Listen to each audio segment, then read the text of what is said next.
Om Shri Sai Nadhaya Namaha. This is Sai Satcharitra chapter 12. The story is as follows. Sai Leelas, experience of 1 Kaka Mahajani, to Dhumal pleader, 3 Mrs. Nimonkar, 4 Mulai Shastri, 5 a doctor. Now let us see in this chapter how devotees were received and treated by Baba. Saints' mission. We have seen before that the purpose or object of divine incarnation is to protect the good and destroy the wicked. But the mission of the saints is quite different. To them the good and the wicked are the same. First they feel for the evildoers and set them on the right path. They are like the Agasti to destroy the Bhavasagar, the ocean of worldly existence, or like the sun to the darkness of ignorance. The Lord God dwells in the saints. In fact, they are not different from him. Our Sai is one of these, who incarnated for the welfare of the devotees, supreme in knowledge and surrounded with divine luster. He loved all beings equally. He was unattached. Foes and friends, kings and paupers, were the same to him. Here his powers. For the sake of devotees, he spent his stock of merits and was ever alert to help them. But the devotees could never approach him unless he meant to receive them. If their turn did not come, Baba did not remember them and his leelas could not reach their ears. Then, how could they think of seeing him? Some men desired to see Sai Babas, but they did not get any opportunity of taking his darshan till his Mahasmadhi. There are many such persons whose desire for Baba's darshan was not thus satisfied.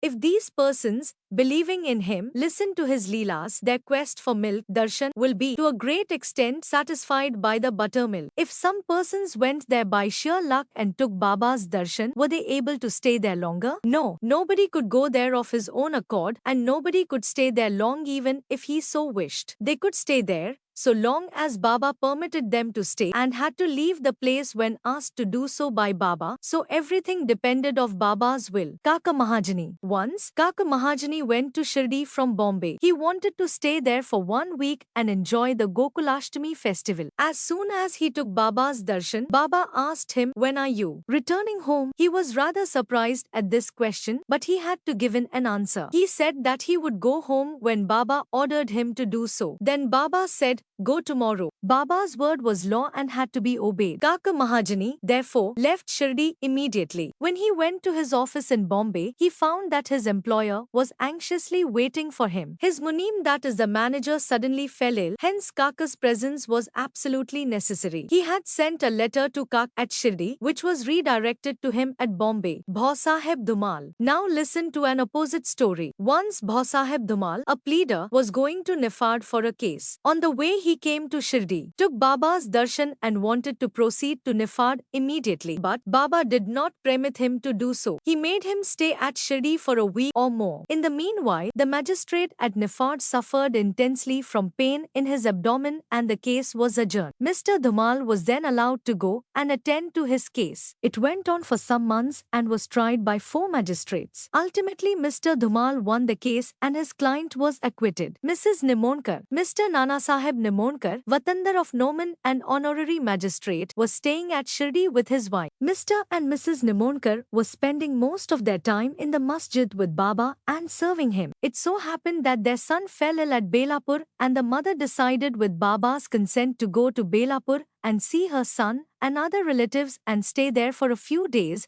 but Mr. Nana Sahib asked her to return the next day. The lady was in a fix and did not know what to do, but her god Sai came to her help. While leaving Shirdi, she went to Baba, who was standing in front of Sathis Vada with Mr. Nan Sahib and others, and prostrated at his feet and asked his permission to go. Baba said to her, Go quickly, be calm and unperturbed. Stay comfortably at Belapur for 4 days. See all your relatives and then return to Shirdi." How opportune were Baba's words. Mr. Nana Sahib's proposal was overruled by Baba's decree. Mulai Shastri of Nasik, an orthodox Agnihotri Brahman of Nasik by name Mulai Shastri, who had studied the 6 Shastras and was well versed in astrology and palmistry, once came to Shirdi to see Mr. Bapu Sahib Bhuti, the famous millionaire of Nagpur. After seeing him, he and others went to see Baba in the masjid. Baba bought various fruits and other things from vendors with his own money and distributed them to the persons present present in the masjid. Baba used to press the mango on all sides so skillfully that when any person received it from Baba and sucked it, he got all the pulp at once in his mouth and could throw away the stone and the skin forthwith. Plantains were peeled off by Baba and the kernel was distributed to the devotees, while the skins were retained by Baba for himself. Mulai Shastri, as a palmist, wanted to examine Baba's hand or palm and requested him to extend the same. Baba ignored his request and gave 4 plantains to him. Then they all returned to the Vada and Mulai Shastri bade, wore sacred clothes and started his routine duties like Agnihotra etc. Then Baba as usual started for Lendi and said, "Take some geru, that is a red miry substance, to dye clothes in saffron color. We shall today don saffron colored cloth." None understood what Baba meant. Then after some time, when Baba returned and preparations for the noon Aarti were being made, Bapu Sahib Jag asked Mulai Shastri whether he would accompany him for the Aarti. He replied that he would see Baba in the afternoon. Very soon Baba sat on his seat, was worshipped by the devotees, and Aarti commenced. Then Baba said, "Get some dakshina from the new Nasik Brahman." Booty himself went to get the dakshina,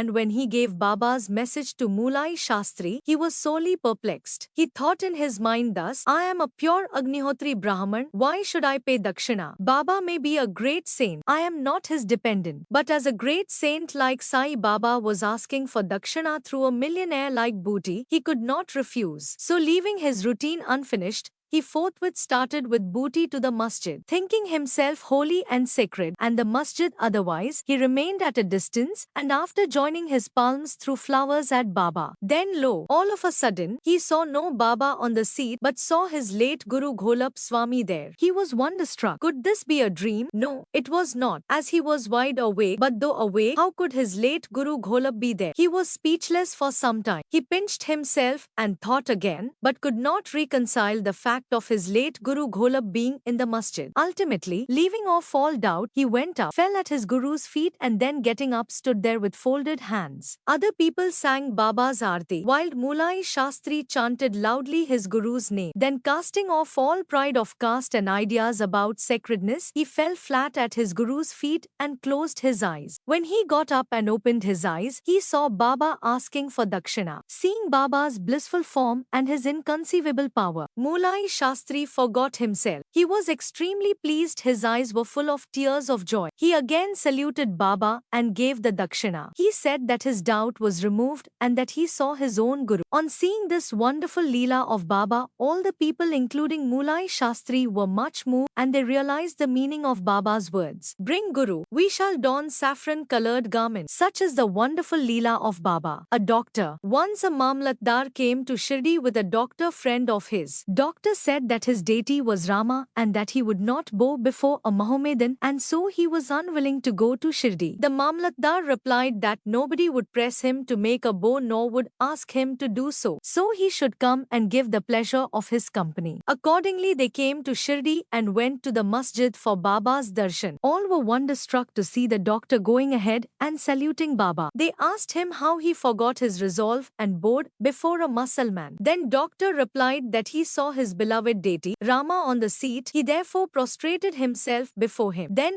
as he was saying this, he saw Sai Baba there again. Being dismayed, he said, "Is this a dream? How could he be a Mohammedan? He is a great yoga sampanna full of yoga avatar." Next day he made a vow and began to fast. He absented himself from the masjid, resolving not to go there until Baba blessed him. 3 days passed, and on the 4th day, a close friend of his from Khandesh turned up, and with him he went to the masjid for Baba's darshan. After the salutation, Baba asked him whether anybody had gone to call him, so that he had come. Hearing this vital question, the doctor was moved. The same night he was blessed by Baba, and he experienced the bliss supreme in his sleep. Then he left for his town, where he experienced the same state of a fortnight. Thus his devotion to Sai Baba increased manifold. The moral of all the stories mentioned above, especially that of Mulai Shastri, is this, that we should have firm faith in our Guru and nowhere else. More Leelas of Sai Baba will be described in the next chapter. Bow to Sri Sai, peace be to all. Here ends the chapter 1 of Sai Satcharitra. Please like, share,